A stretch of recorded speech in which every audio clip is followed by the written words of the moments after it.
Murakoze cyane. Amazina yanjye nitwa Mutoni Wasemeri Chantal. Nkaba ndi hano nk'umutumirwa. Mbere na mbere ndabashimira kandi nshimira n'abanyarwanda muri rusange. Yego.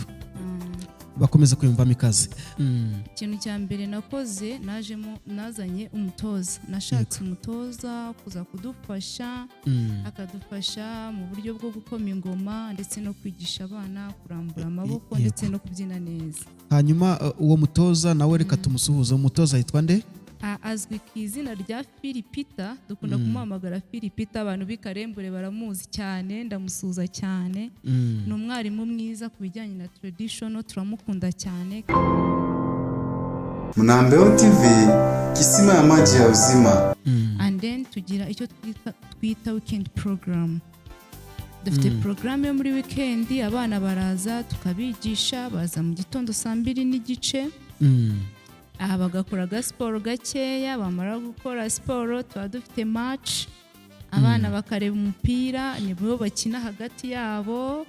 Bamara gukina nko masaa 3 gutyo, ashyira saa 4 abana bamaze gusonza, bakagira utuntu dukeya bafata. Bamara kudufata tugakomeza igikorwa cyacu cyo gutangira kwiga ibijyanye n'umuco. Twamara kubyiga tugakora n'imyitozo y'uburyo dushobora kuba twabyina.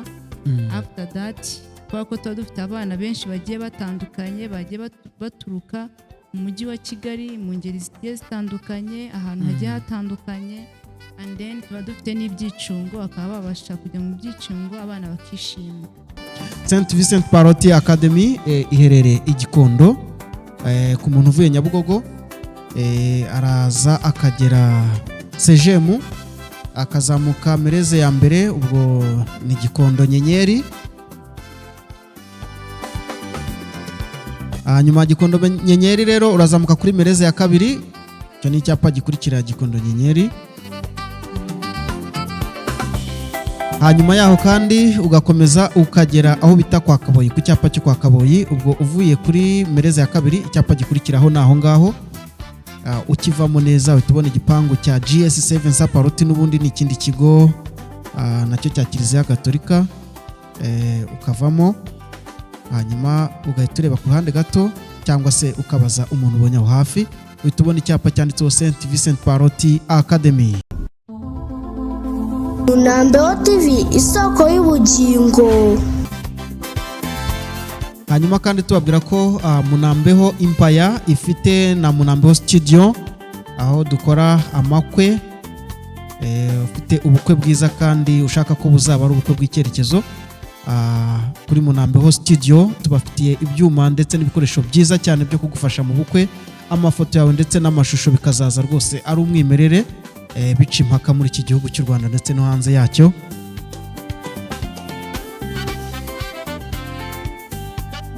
Abifuza gukora amakarita y'abanyeshuri, amafoto yo mu makadre, amafoto amanikwa ahantu rwose, certificate, kuri Munambeho Studio barabibafasha rwose ibyo bintu.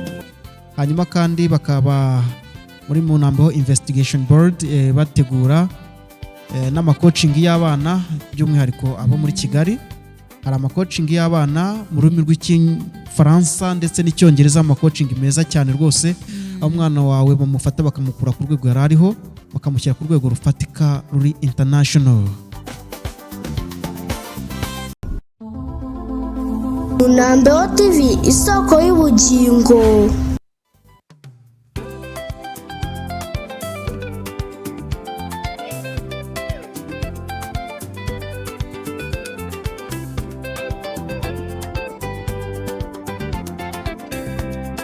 Twongeye kubasuhuza no kubaha ikaze abaduhanze amaso kuri Munambeho TV. Mu kiganiro cyacu uyu munsi nongeye kubaha ikaze cyane kuko mubibona rero, kandi uyu munsi ntabwo ndi jyenyine, ndi kumwe n'umushyitsi umutumirwa akaba n'umusangwa kuri Munambeho TV, isoko y'ubugingo. Reka dutangire rero duha ikaze abantu bose badukurikiye muri hirya no hino mu isi, abari ku mugabane w'Uburayi, abari muri Amerika, tubaha ikaze. Abenshi babasha kumva ururimi rwacu rw'Ikinyarwanda ndetse n'abandi babasha kugenekereza mu zindi ndimi, cyane ko ibiganiro byacu bigenda bisobanurwa no mu zindi ndimi. Hanyuma reka kandi duha ikaze abo mu burasirazuba bw'isi, ubwo ndavuga Uburusiya cyangwa se muri Aziya, no mu Bushinwa, muri Australia aho ngaho, ndetse no mu bindi bihugu byo mu burengerazuba bw'isi cyangwa se no mu burasirazuba bw'isi. By'umwihariko rero reka duhe ikaze abantu bo muri Afurika, ku mugabane wacu Afurika. Mwumvemo ikaze mu kiganiro cyacu kuri Munambeho TV uyu munsi. Abantu bo muri Afurika rero, cyane cyane Afurika y'Iburasirazuba, abantu ba hano hafi rwose mu bihugu duhana imbibi, Abagande tubahaye ikaze, Abakongomani tubahaye ikaze mu kiganiro cyacu, Abarundi tubahaye ikaze, hanyuma kandi tubahaye ikaze abaturuka muri Tanzania,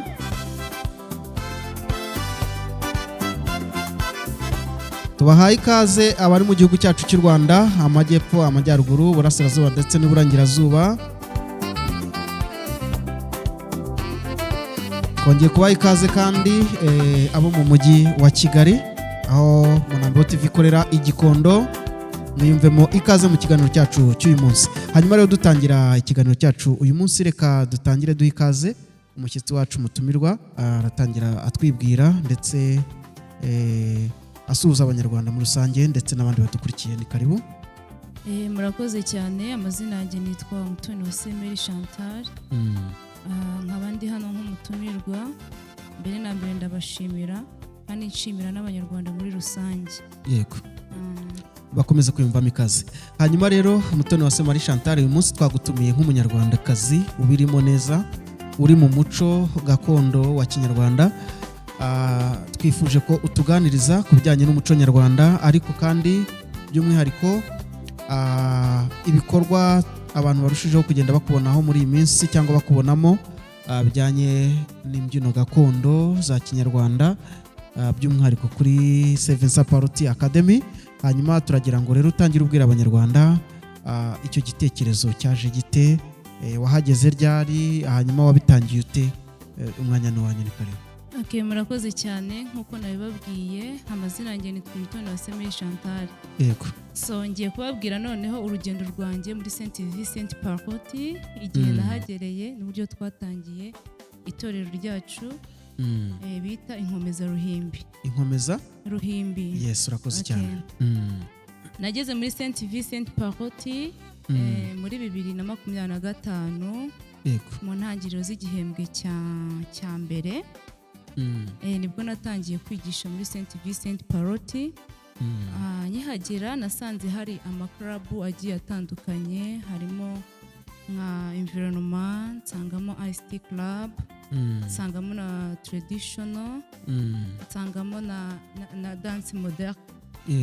Modern Dance. Urumva ko hari harimo amakarabu agiye atandukanye. Yego. Ariko ngewe bitewe n'uburyo nakuze nkunda ibijyanye n'umuco nyarwanda, and then nangira ndajoininga. Yego. Joininga bijyanye na Traditional, dutangira kwiga turi abana bakeya, ariko ubu ngubu tumaze kugira umubare mwiza ufatika kandi ushimishije. Yego. Hanyuma ni nk'iyihe nkunga cyangwa se igitekerezo cyawe wazanyemo mu buryo budasanzwe, cyane ko hari hasanzwe n'ubundi iyo gahunda ihari, ariko abayitozaga wenda ari bo basa nk'aho bahindutse.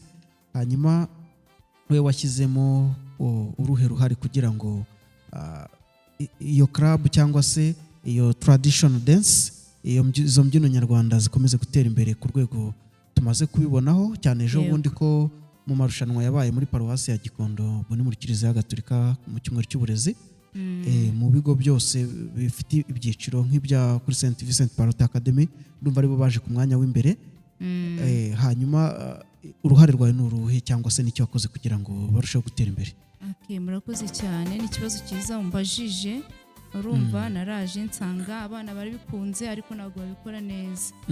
Ikintu cya mbere nakoze, nazanye umutoza. Nashatse umutoza kuza kudufasha, akadufasha mu buryo bwo gukoma ingoma ndetse no kwigisha abana kurambura amaboko ndetse no kubyina neza. Hanyuma uwo mutoza nawe reka tumusuhuze. Umutoza yitwa nde? Azwi ku izina rya Philipita, dukunda kumuhamagara Philipita. Abantu b'ikarembure baramuzi cyane, ndamusuza cyane. Ni umwarimu mwiza ku bijyanye na Traditional, turamukunda cyane kandi I think so ko tuzakomeza gukorana nawe. Yego, urakoze cyane.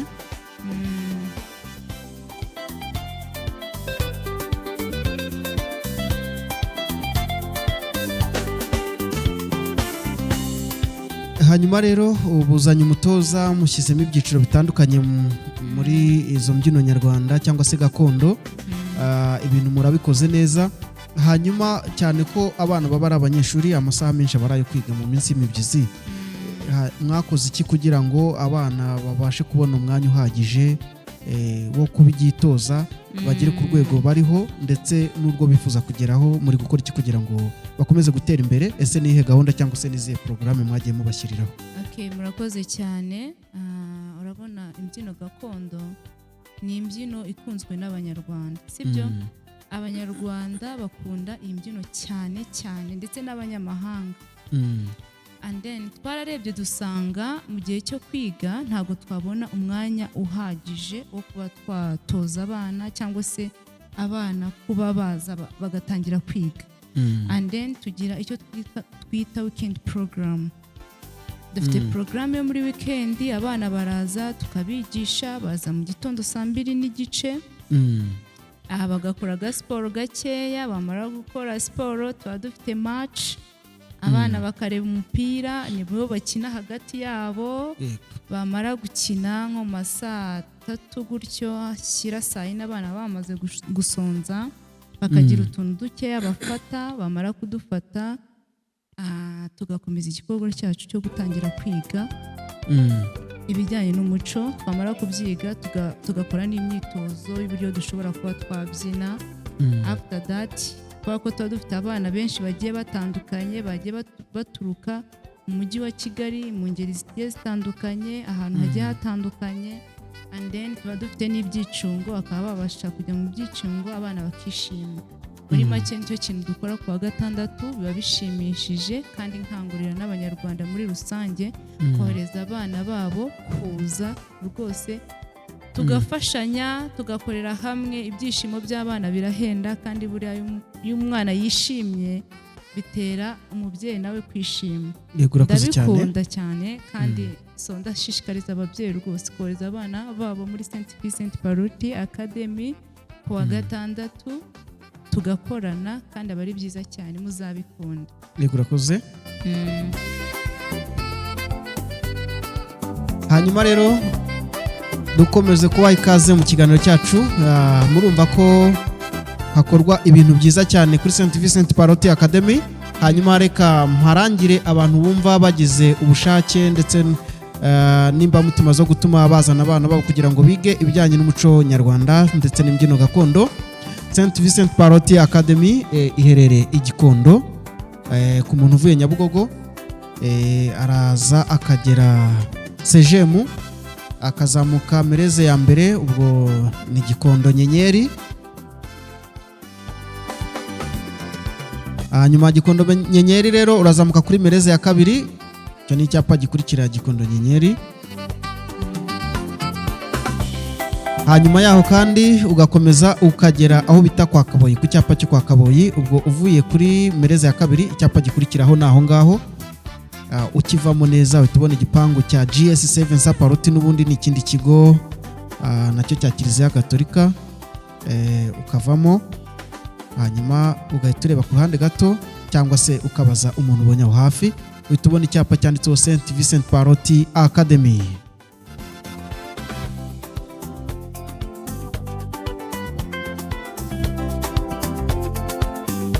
Hanyuma uba wahageze rero ni imbere y'idini cyangwa se itorero bita Restoration Church ndetse na Maranatha, ahantu hakunda kubera ubukwe cyane, hari tente nziza nini aho ngaho neza birateganye. Ni uruhande kandi bahana imbibi n'akagari ka Kagunga, umurenge wa Kagunga n'akagari ka Kagunga biregeranye aho ngaho hafi ya St Vincent Paruti Academy. Wageze ku murenge wa Gikondo uba wahageze. Hanyuma kandi ntago bigisha gusa ibijyanye n'imikino n'imyidagaduro, ahubwo ni ishuri ryigisha n'amasomo asanzwe ku rwego rwo hejuru, Igifaransa ndetse n'Icyongereza ku rwego rushimishije kandi rufatika. Abana bo muri primaire bo biga n'Igiswahili, ururimi rw'Igiswahili ndetse n'Ikinyarwanda kandi cy'umwimerere, nacyo urumva ko aba ari no mu mbyino gakondo bijyanye n'umuco nyarwanda. Hanyuma kandi bakaba baratangiye kwandika abana bazahiga mu mwaka w'amashuri 2026-2027. mu kwezi kwa 9 k'uyu mwaka wa 2026. Bakaba bafite ibyiciro rero bigera kuri 3 bifite imyanya muri aka kanya. Bafite icyiciro cya creche, abana rwose bakiri bato guhera ku myaka 2.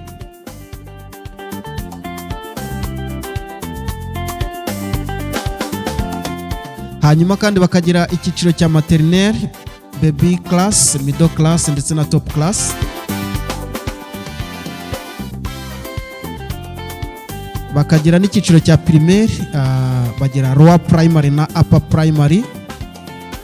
Hanyuma kandi bakaba bakoresha systeme zombi, francophone ndetse na anglophone ku rwego rungana muri primaire, ariko muri maternelle systeme cyane cyane bari francophone.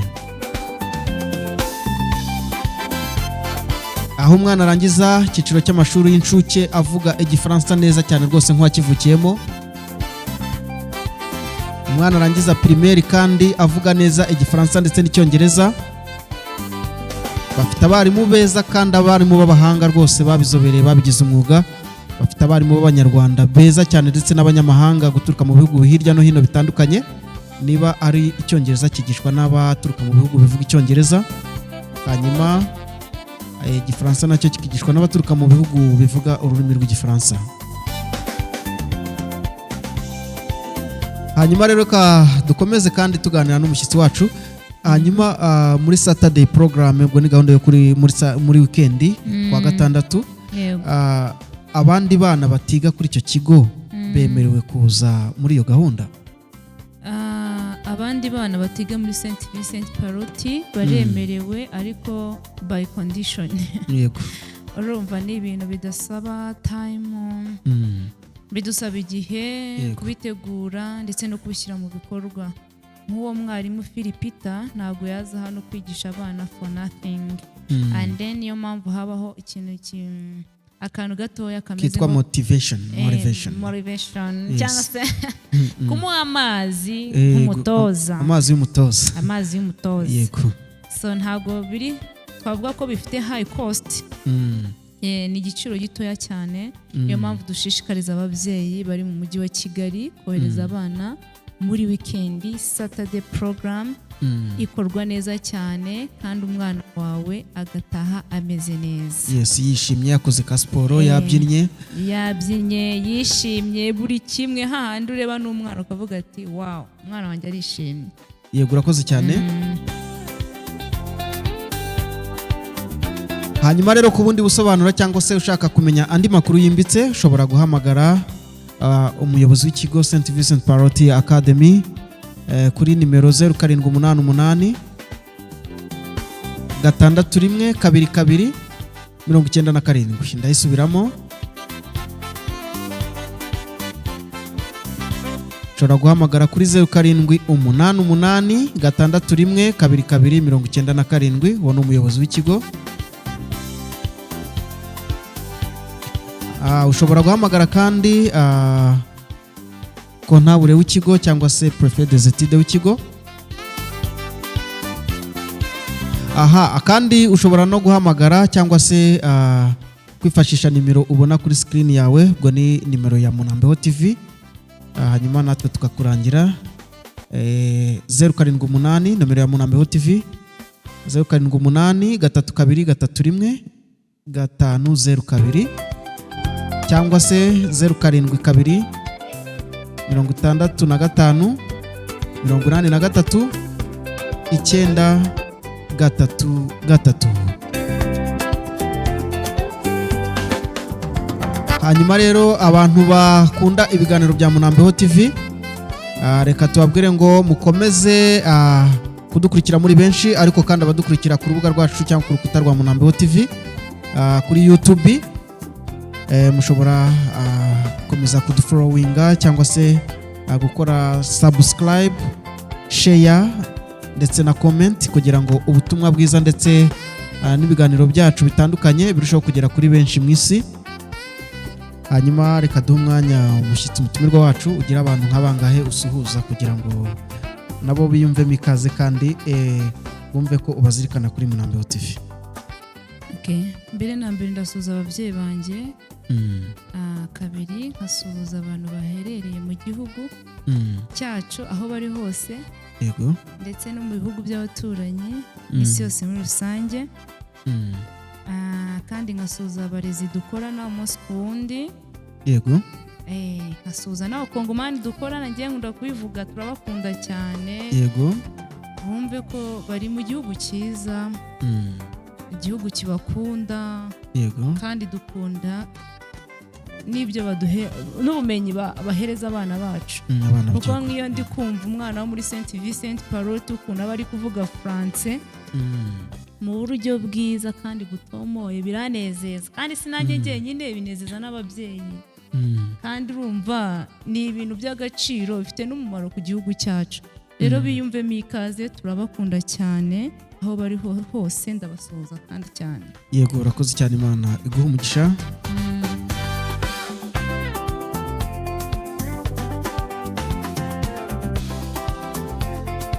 Hanyuma kandi reka natwe dusuhuze abakunzi ba Munambeho TV aho muri hirya no hino mu isi.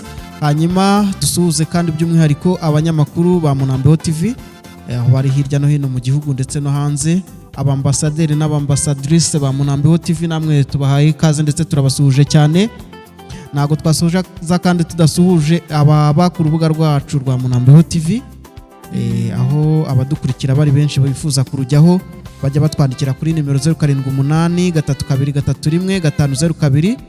Niyo nimero muri kubona kuri screen, cyangwa se bakaduhamagara bakanatwandikira kuri WhatsApp kuri 0722658393 kugira ngo babashe kujya kuri urwo rubuga. Hanyuma abadukurikira kuri Munambeho TV kuri YouTube bashobora kureba link ibiri munsi y'ikiganiro tuba twayipininzeho, ushobora kwinjiramo kugira ngo ujye kuri urwo rukuta cyangwa se kuri urwo rubuga rwa WhatsApp, ari rwo rwitwa Munambeho TV Family.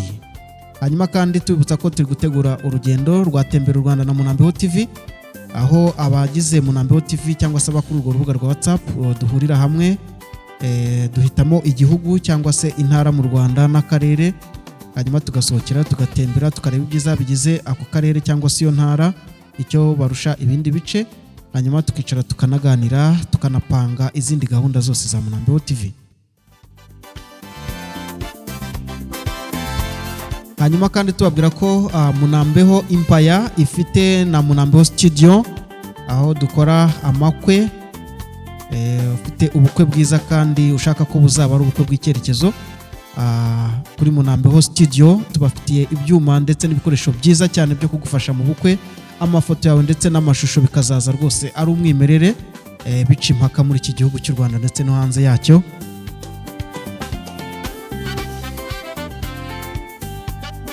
Abifuza gukora amakarita y'abanyeshuri, amafoto yo mu makadre, amafoto amanikwa ahantu rwose, certificate, kuri Munambeho Studio barabibafasha rwose ibyo bintu.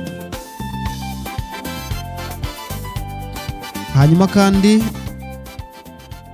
abantu bifuza inama, cyane cyane inama muri education cyangwa se mu burezi, uko bafasha abana babo mu myigire mu buryo buri psychological, mu kubategura mu mutwe ndetse n'abafite ibibazo bitandukanye, Munambeho Investigation Board nabo barabibafashamo. Hanyuma by'umwihariko umushyitsi wacu akaba nabo barizwa muri icyo cyiciro cy'abantu bakora counseling muri education, aba ari ikigo cy'amashuri, abayobozi b'ibigo barabafasha babaha amahugurwa ndetse na counseling n'abanyeshuri. Hanyuma kandi bakaba muri Munambeho Investigation Board bategura n'amacoaching y'abana, by'umwihariko abo muri Kigali. Hari amacoaching y'abana mu rurimi rw'Igifaransa ndetse n'Icyongereza, amacoaching meza cyane rwose, aho umwana wawe bamufata bakamukura ku rwego yari ariho bakamushyira ku rwego rufatika ruri international. Hanyuma Munambeho Investigation Board kandi nyine bafite abarimu bahugura abantu mu rurimi rw'Igifaransa, mu rurimi rw'Icyongereza, mu rurimi rw'Igiswahili ndetse n'Ikinyarwanda. Ku bantu bifuza kukimenya, hari ababa ari abanyamahanga bifuza kwiga ndetse no kumenya Ikinyarwanda cy'umwimerere ku buryo mu mwaka umwe gusa baba bakivuga nk'Abanyarwanda kavukire. hanyuma umushyitsi wacu muri guteganyiriza iki abanyarwanda by'umwihariko bakeneye training cyangwa se amahugurwa mu rurimi rw'igifaransa ndetse n'icyongereza, gahunda yanyu iteye iti? Gahunda yacu ukuntu iteye muri iyi minsi, urabona ko tugiye kwinjira mu gihe cy'ikiruhuko gisa nk'aho ari kinini cyane. Yego. Hari abantu bari mu gihugu cyacu baturutse mu bihugu bigiye bitandukanye, se ari kwifuza kuba yamenya indimi zitandukanye, sibyo?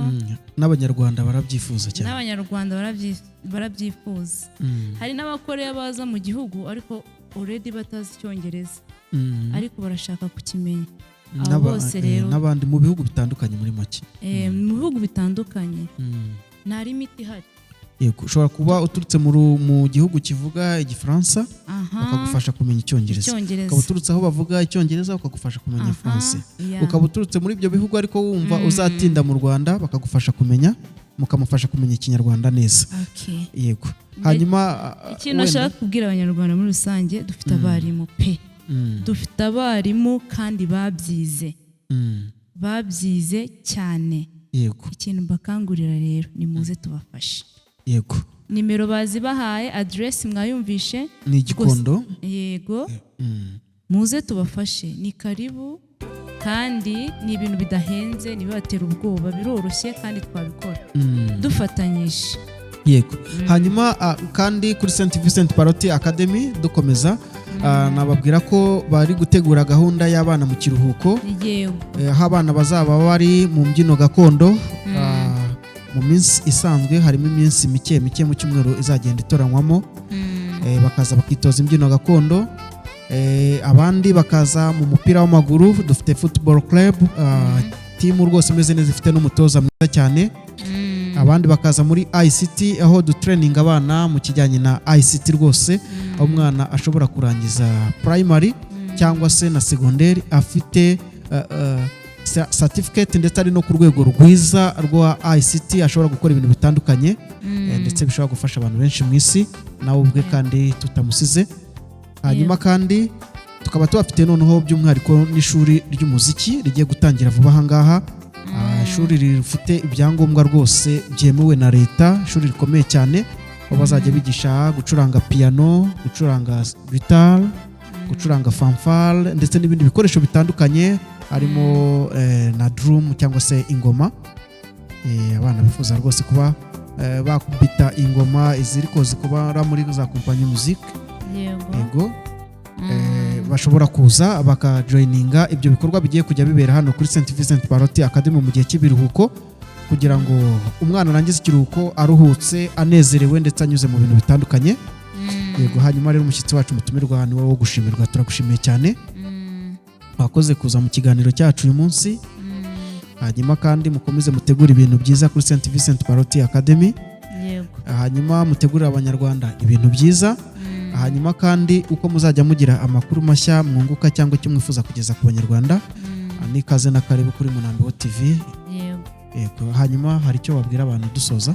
Ikindi kintu nabwira abantu dusoza, nagira ngo mbwire ababyeyi bifuza kuza kurera hano muri St Vincent Paroti, ni karibu. Kandi ikindi, umwana waje kwiga hano ntabwo ajya abura uburyo bwo gutaha. Dufite imodoka zitahana abana zikabazana mu gitondo baje kwiga. Yego, bagerera ku ishuri igihe ndetse no gutaha bagira mu rugo igihe. Yego. Murabizi leta yacu yanatugiriye neza, idushyiraho line bus, sibyo? Izi line bus ziri kudufasha, umwana ari kugera ku ishuri ku gihe ndetse no mu rugo amasaha nimugoroba ari gutaha akagerera mu rugo ku gihe. Yego. Don't worry about it. Rwose welcome, kandi mwumve ko tubakunda kandi cyane abana banyu tubafata neza kuko tubarera nk'abacu. Turabakunda, tukabaha urukundo ndetse n'ubumenyi. Rero ni karibu, ikaze muri Sanga muri St Vincent Paroti Academy. Mwumve ko twebwe turabishoboye kandi n'abana bacu barabyumva bakanabikora. Yego. Rero dufatanyije ababyeyi, umwana ndetse na teacher, byose tubigeraho. Yego. Rero ni karibu. Imana iguhe umugisha rero ko witabira ubutumire bwacu uyu munsi. hanyuma kandi namwe tubasezeho abadukurikiye muri iki kiganiro, mukomeze kudukurikira, mukomeze gukurikirana ibiganiro bya Munambeho TV, hanyuma kandi mukomeze gusangiza n'abandi ubu butumwa kugira ngo abantu bamenye ibyiza by'igihugu. Hanyuma abifuza kuza kurera rero muri St Vincent Parotia Academy, mukomeze guhabwa ikaze. Turakora iminsi yose kuva ku wa mbere kugeza ku wa gatanu mu minsi y'akazi, mu masaha y'akazi. Hanyuma no muri weekend kandi ukeneye service twabahaye nimero, ushobora guhamagara kugira ngo bagufashe. Ni karibu kandi turabakengurukiye naho utaha.